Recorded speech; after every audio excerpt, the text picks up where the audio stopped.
Hey, thanks for joining me today for episode 47 of Podcasting Your Brand. I'm your host, producer Jaime, providing learning lessons for you to podcast your brand. And today I'm going to share a podcasting 101 topic, defining your ideal listener. This episode is brought to you by my own brand, Flintstone Media. Listen in and let's do this. So this piece of advice I'm going to share today is an oldie, but a goodie. And I'm in no way, shape, or form the originator of this idea. It's been around since the dawn of the podcasting industry, and it is still a strong tip to put into play in your podcast today, both in initially developing your show and as you're evolving it over time. And it's this simple key concept. For podcast success, it is crucial to understand who the audience is that you're targeting. Knowing them is critical both in terms of how you decide the content to present on each episode and also for presenting yourself and your show to potential sponsors, partners, and guests.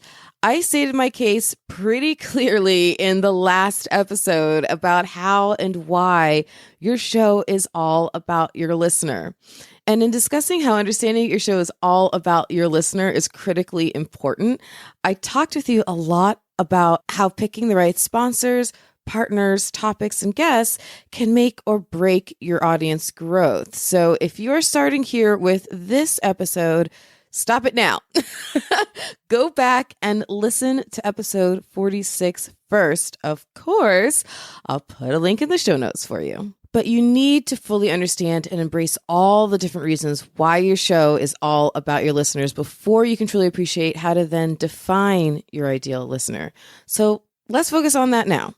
And depending on the kind of show you have, ask yourself what potential demographics about your imagined listeners will matter the most for you to understand so you can better target them. Now, I'll admit it's a bit of a guessing game, but it's pretty intuitive, actually. It's just common sense guesstimation, really. Like, imagine you work the front desk of a venue and there were two birthday parties going on that day. Same time, same day, two different birthday parties, but one is for an 8-year-old and the other is for an 80-year-old. Okay, you might imagine two pretty different parties. And I ask you to sort the guests and direct them which party to go to as they arrive based on nothing whatsoever but what you see from when they walk through the door and are walking toward you. You might be a bit nervous about the task, but I bet you do pretty well. In fact, I bet you take that wager on yourself too, actually, that you do pretty well. So go ahead and imagine it. What would you sort by? Age comes to mind first, of course, right? This seems to be the low-hanging fruit, obvious one, but also maybe the type of wrapping paper or packaging for the gift that they've brought. Maybe that's a clue too, like very colorful and whimsical wrapping paper. Maybe whoever brings that gets sent to the kids' party. And the more simple patterns and solids, those who bring presents wrapped like that, they get sent to the seniors' party. And maybe over time, you begin to realize that there's a more complex clue when it comes to the whole age thing. The ratio of younger to older people in the group overall, because perhaps it's more likely that a young kid is brought along with a bunch of seniors to their friend's 80th birthday party than it is that that same kid brought all his grandparents to his classmate's 8-year-old birthday party. Now, of course, you probably wouldn't end up being 100% right, I'm sure. Like, you're probably going to end up seeing people crossing the hallway looking very confused or coming up to you asking for better directions or not understanding what's going on or texting their friend saying, I'm here. Is this the right place? Whatever. I'm sure you won't be 100% right. But I bet that you'd be way more right than wrong, because you've used a logical guesstimation of the demographics that mattered in that scenario. So it's the same thing here when considering the type of audience you're aiming for with your show. Based on the type of show you have, what are the demographics you feel would be important for you to focus in on? So take a moment and imagine your ideal listener. You'll want to ask yourself questions similar to these, but again, changing these examples for the demographics that would matter to your show. So these are just examples. Okay. Some of the questions might be about how old is your ideal listener? What life stage are they in or moving into or moving out of? You might want to ask, are they male? Are they female? Do they have a family? What are those family dynamics like and what role in the family do they play? You may want to be curious about defining their level of education or what is their career or how do they spend their weekends? So how hard do they play? How hard do they work? Those kinds of things. And also, what pain points do they need solved for them that you can provide solutions for with your podcast?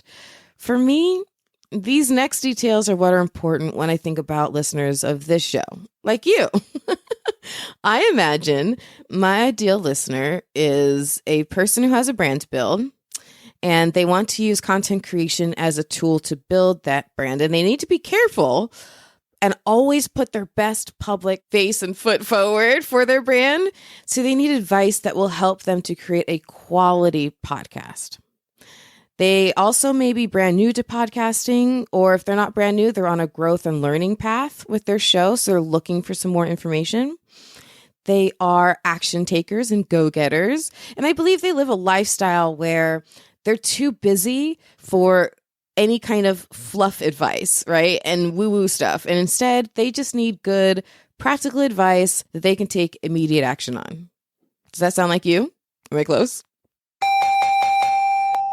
Yes. I'm assuming you answered in the affirmative. So yes. And don't be afraid to ask yourself even more specific demographic questions when working through figuring this out for your show. For me, I'd also like to imagine there are a lot of Black and brown and female identifying content creators out there who are searching for good advice presented by someone who looks more like them and has had experiences more like them.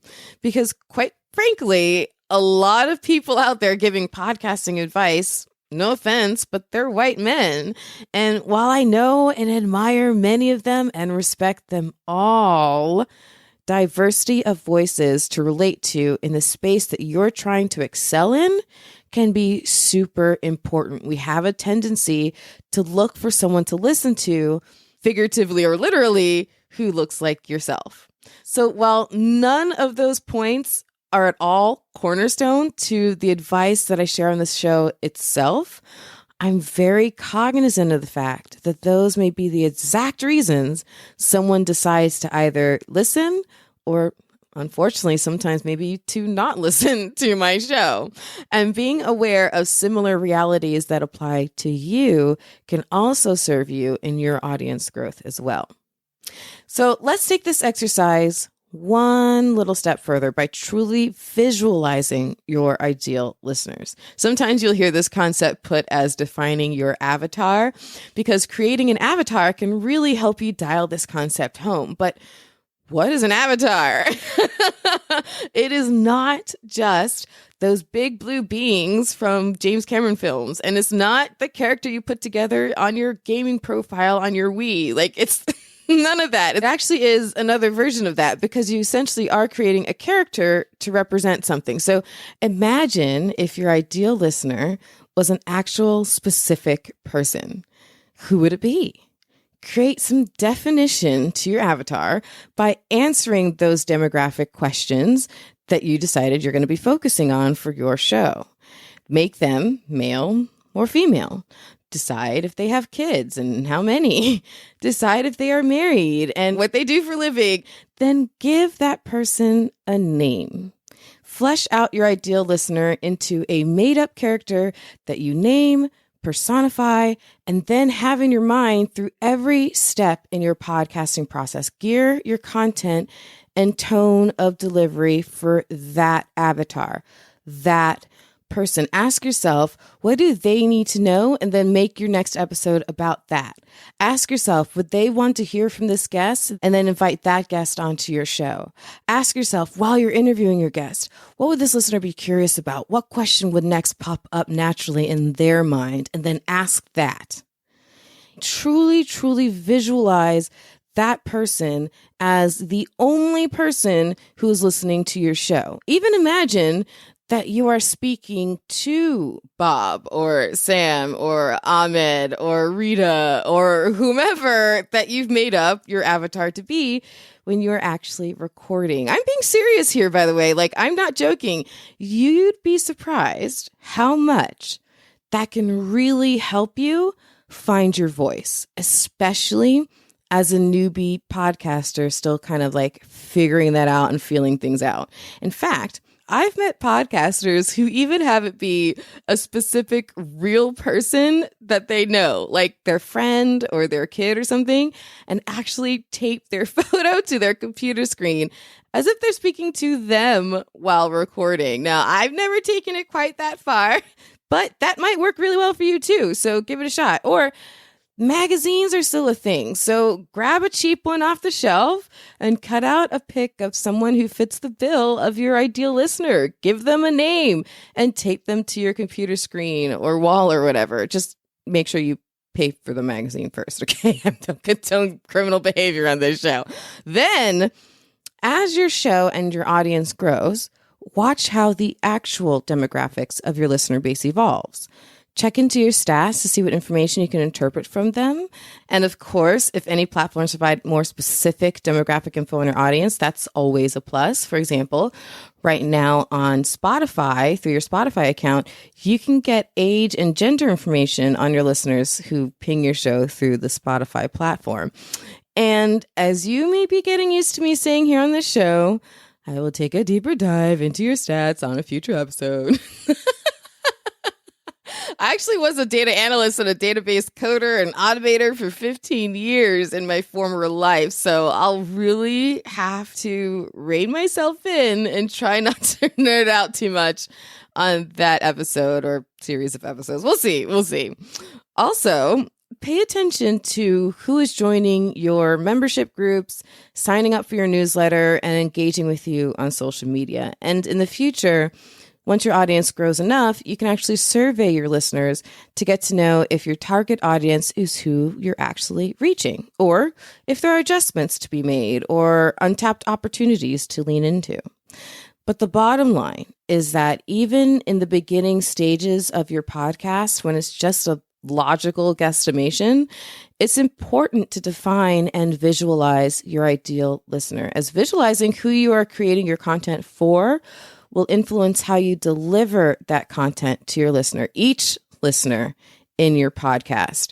And I mean, not to be creepy, but I think about you all the time.